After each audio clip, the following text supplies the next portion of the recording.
Programa recreativo de producción nacional, con elementos de lenguaje, salud, sexo y violencia, apto para todo público.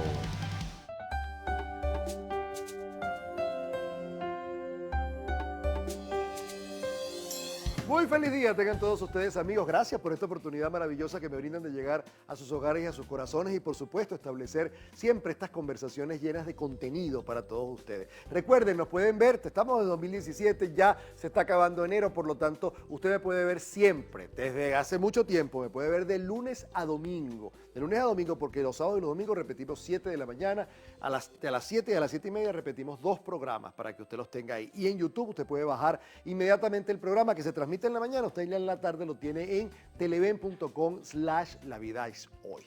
Así que, bien, y además síganos por las redes, www.carlosfraga.com.be, nuestras cuentas Twitter, @fragacarlos, @lavidaeshoytv y nuestro Instagram, @lavidaeshoytv.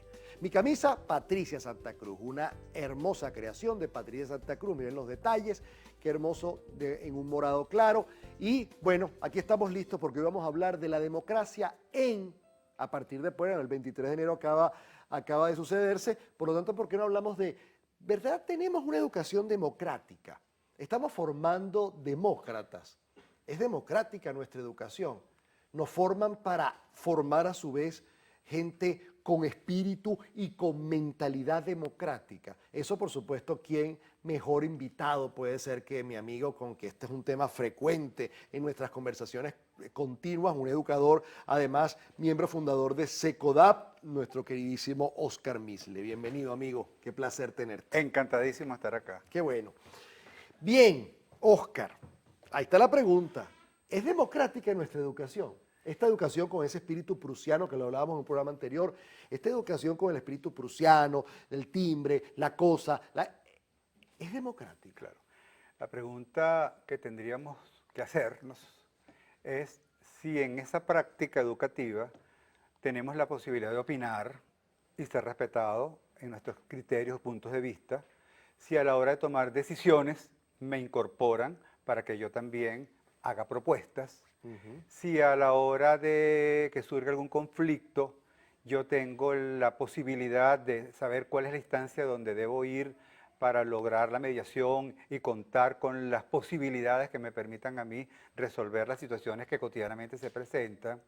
Si a mí estoy en una educación, en una escuela donde me respetan como soy, bien sea por mi condición económica, política, por mi condición sexual, Sin discriminación, por sin discriminación, una educación inclusiva. Si tengo una educación donde me permitan a mí participar en el proceso de evaluación a través de la autoevaluación que puedo hacer como estudiante, pero también en un determinado momento decirle al docente cuando algo considero que no está siendo acertado, que no es interesante, pudiéramos decir que estamos hablando de una educación democrática. Pero creo que todos esos ítems no están. Esos ítems como que están vacíos. Todos Tarea los que dijiste, pendiente, sí, tarea pendiente. Yo creo que, y tenemos que, claro, porque no solo se nos llena la boca, sino que tenemos muchos años viviendo en democracia, Claro. en términos formales, y habría que preguntarse, ¿y estamos educando a la gente para ser demócratas y para defender esa democracia o para profundizar esa democracia o para limpiar esa democracia? Bueno, tendríamos que preguntarnos qué está pasando en el país en este momento con la democracia, cómo estamos viviendo la democracia, qué significa la democracia con la realidad que estamos viviendo, no solamente en la escuela, en la familia, en las comunidades. Y creo que el tema está completamente a tono con lo que estamos viviendo. Muy pertinente. La pregunta es qué pasó en donde yo sentí que las soluciones, que las transformaciones, que los cambios no dependía de lo que pudiéramos hacer como equipo, como conjunto, sino de alguien que tiene el poder, que tiene la autoridad, que tiene el control, que utiliza el miedo como herramienta. Y estoy hablando de la escuela. Claro, claro. Tengo el control, tengo la jerarquía, tengo el poder, me valgo del miedo para poder lograr objetivos, un objetivo dado. Porque yo he dicho, y ustedes me han oído decir aquí, que la familia no es un organismo, no es una institución democrática, ni tampoco dictatorial. Yo creo que es jerárquica, porque la familia tiene la labor de educar, de moldear una cantidad de cosas y de modelar otra cantidad de cosas. Pero yo creo que dadas las circunstancias, también tenemos que revisar un poco la familia, porque de ahí viene, ¿no? Maravilla. De ahí viene todo, ¿no? Entonces, Estamos tenemos a que tono, revisarlo. Carlos. ¿Ah? Estamos a tono. Estamos a tono. Sí, pues te voy a decir por qué estamos en resonancia. Desde el año pasado hemos venido insistiendo en esta educación de enfoque de la disciplina positiva, que tiene algo que a mí me encanta y que lo llevamos a la educación para hacerlo con los maestros. Decir, ¿cuáles son los objetivos a largo plazo que yo quiero con mis hijos o con los estudiantes? Entonces la gente te dice que sea autónomo, que sea crítico, que sea capaz de reconocer sus propios errores, que además que tenga la capacidad de tomar decisiones. Esos son los objetivos a largo plazo, ¿no? Que reaccione y que proteste y que no acepte aquello que va en contra de sus ideales. Y la pregunta es, ¿qué estamos haciendo aquí, en este momento, para que esos objetivos a largo plazo, en los objetivos a corto plazo, haya una correlación, haya una coherencia? Claro. Por ejemplo, ¿permito que mi hijo tome decisiones? ¿Permito que mi hijo dé su punto de vista? A riesgo de equivocarse. A ¿ok? riesgo de equivocarse. Eso es importante. ¿Permito que mi hijo lo respeto como es, con su forma de ser, o lo presiono para que sea distinto, para yo no quedar mal como papá o como mamá? O sea, si yo no le doy oportunidades o posibilidades a mi hijo en el día a día, en el aula o en la casa, para que él experimente, para que él viva lo que se busca a largo plazo, él no va a aprender a tomar decisiones, él no se va a sentir una persona autónoma, él no se va a sentir una persona capaz de proponer ideas, él no se va a sentir una persona capaz de cuestionar las ideas del otro. Entonces hay que comenzar desde ya y lo podemos ver en ejemplos concretos, cómo hacer para que ese niño sienta que puede crear, sin poner en peligro la estructura, pero desde la calidez, que no es simplemente abrazar, dar besos, que es importante, sino más bien de la comprensión y la aceptación del otro, empezar a entender que la democrática no es un punto de llegada, sino un punto de partida y que se vive en lo cotidiano, que debe aprenderse de lo cotidiano. Además, y nosotros evaluarnos dónde, en qué momento de la relación afectiva con los demás nos sentimos en peligro. Eso es muy importante, porque precisamente la democracia está en la relajación que tienes que tener ante ti mismo para no sentir que el hecho de que alguien te diga que no está de acuerdo no pone en peligro absolutamente nada de ti. Vamos a una pausa, regresamos enseguida.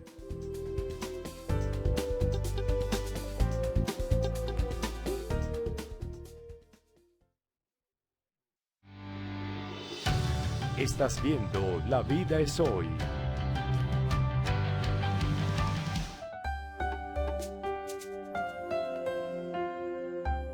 Continuamos, mis amigos. La vida es hoy, 2017, hoy hablando de, tenemos una educación democrática. Usted en su casa ejerce, imparte, modela, es coherente con vivir en democracia, porque creo que es un valor que tenemos que hoy en día revisar además con honestidad. Porque además, fíjate tú, ¿cuándo saltamos a dejar de ser demócratas? Cuando tenemos miedo, en casi siempre, o cuando tenemos una excesiva hambre casi patológica de poder, eso es por un lado, ya estamos hablando de una persona enferma, pero en el común de los casos, cuando tenemos terror de que alguien ponga en peligro lo que para nosotros puede ser ámbitos jerárquicos de cualquier tipo. Entonces, yo creo que es necesario revisarlo por ahí, ¿no? Claro. Vamos a ponerlo cerquita. Como papá, como maestro, sí, como papá. director, como docente, ¿no? Vamos a ponerlo cerquita. Generalmente el uso del poder, vamos a verlo en el caso del bullying, por ejemplo, en el caso del acoso escolar. ¿Qué es el bullying?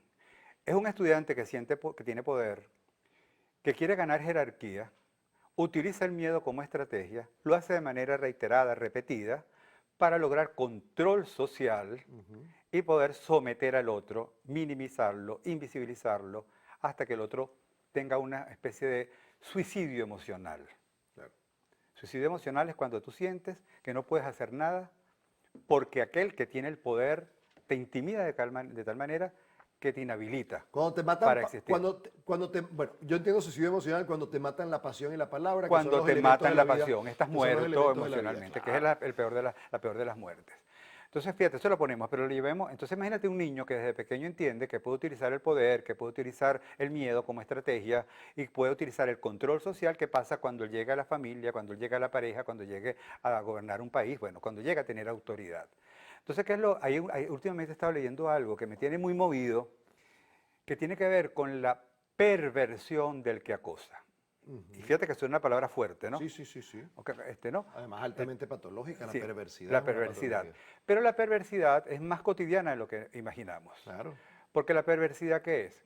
Sentir que tengo poder, sentir que en la medida en que tú eres más dependiente de mí, tengas menos libertades y te sientas menos autónomo, yo me siento con más seguridad, comienzo a hacerte sentir que no eres capaz, que eres un inútil para ciertas actividades, para ciertas cosas, que eres un castrado emocionalmente a la víctima. Entonces yo comienzo a controlarte utilizando el miedo siempre como estrategia, valiéndome del poder para que el otro logre creerse lo que yo trato de hacerle creer, que no es capaz de tomar decisiones, que si no depende de mí no va a ser feliz, que si me deja va a ser la peor decisión que va a tomar. Entonces la perversidad en el acoso, específicamente en el acoso moral, se va valiendo una serie de estrategias sutiles, Claro. casi que invisibles. Te dejo de hablar, no te cuento algo que yo sé que te interesa que te cuente personal. Y entonces eso va haciendo que la relación se vaya dañando, se vaya afectando, que vaya habiendo cada vez más asimetría, pero la persona queda como secuestrada, queda como atrapada, llámese pareja, porque se siente culpable, de repente tiene razón el que me violenta, el que me agrede. ¿Por qué? Porque el que me agrede lo único que quiere es mantener el poder. Y se vale de cualquier medio y justifica cualquier medio para mantener el poder. Claro. Aún sabiendo que lo que está haciendo afecta a un colectivo. Pero como es tan hedonista, es tan egocéntrico, Está enfermo. está enfermo, y a veces se pone en cuestionamiento todo esto si es que realmente está enfermo, es una condición que Sí, le permite... pero definitivamente, sí, es una enfermedad donde no le puedes meter una camisa de fuerza, pero hay una enfermedad. Porque Pues. mira lo que pasa en la escuela. Persona que acosa, pues es una persona muy seductora, es una persona muy de facilidad para expresarse, es una persona que se presenta como muy original. Y en toda esa forma, entonces que te va como alucinando, Sí, te va entonces, seduciendo. te va seduciendo, va haciendo uso de su poder para hacerte cada vez más, para convertirte en una sombra, para que tú no tengas la posibilidad de reclamar, para que te sientas además que de alguna forma tú no te estás sabiendo defender porque eres un cobarde, porque eres un miedoso. Entonces creo que ahí hay que estar muy alerta, porque puede ser que las señales, y ahí donde está lo más perverso, lo más peligroso de esta actitud perversa, es que no necesariamente son las visibles, no es el golpe, no es la ofensa abierta, es el comentario entre los amigos, Claro. es el comentario de la persona delante de los amigos, es resaltar algo de la persona que es una debilidad y que tú sabes que le vas a dar donde más le duele. ¿Y qué hace un demócrata ante eso? Imagínate tú que el que ha recibido el bullying, o el que está recibiendo el bullying, o la que está recibiendo el bullying, está educada en un hogar con alto nivel de democracia. Y a lo mejor se encontró con un maestro democrático, además, con un espíritu democrático. ¿Cuál sería la reacción? Estamos hablando de un imaginario, estamos hablando de alguien ideal. ¿Cuál sería la reacción de un demócrata frente a eso? Qué maravilla, porque vamos a tocar un punto que es muy sensible. La reacción es que si se tiene que molestar, se moleste. Exacto. Que si tiene que reclamar, reclame. Claro que que sí. si tiene que manifestar un punto de vista diferente, lo haga, aún sabiendo que eso va a tener un costo, porque va a dejar de ser simpático si es que estaba Sí. etiquetado, porque a veces es una Sí. etiqueta que te Que ponen su encima, historial no va a estar en blanco. que no va a pues. estar en blanco, porque él da pasos para defender, palabra que en estos momentos está muy sonada, que es el tema de la dignidad como persona. Ok. Entonces esta persona que fue criada y creció en un ambiente democrático no va a aceptar que el otro haga uso del poder para ofenderlo, para descalificarlo, para humillarlo. Eso sí, va también como persona demócrata saber cuáles son los canales para yo poder hacer mis reclamos, va a saber también cuál es la forma de hacer el reclamo para no generar defensas y no ir contra la persona, sino contra la acción de la persona, que es muy diferente. Claro. Entonces eso significa un proceso de educación como siempre lo decimos aquí en el programa, como dice Emerson, lo que haces habla tan duro de ti que no puedo escuchar lo que dices. Lo que dices, sí señor. Amigos, vamos a una pausa, el tema se pone bueno, estamos hablando de educar en democracia, estamos educados de verdad en una democracia, vamos a la pausa y regresamos para concluir.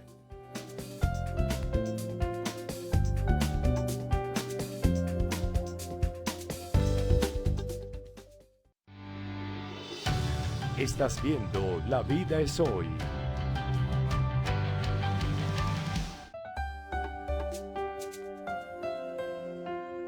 Continuamos, mis amigos, La Vida es Hoy con el 2017 cerrando enero con este tema.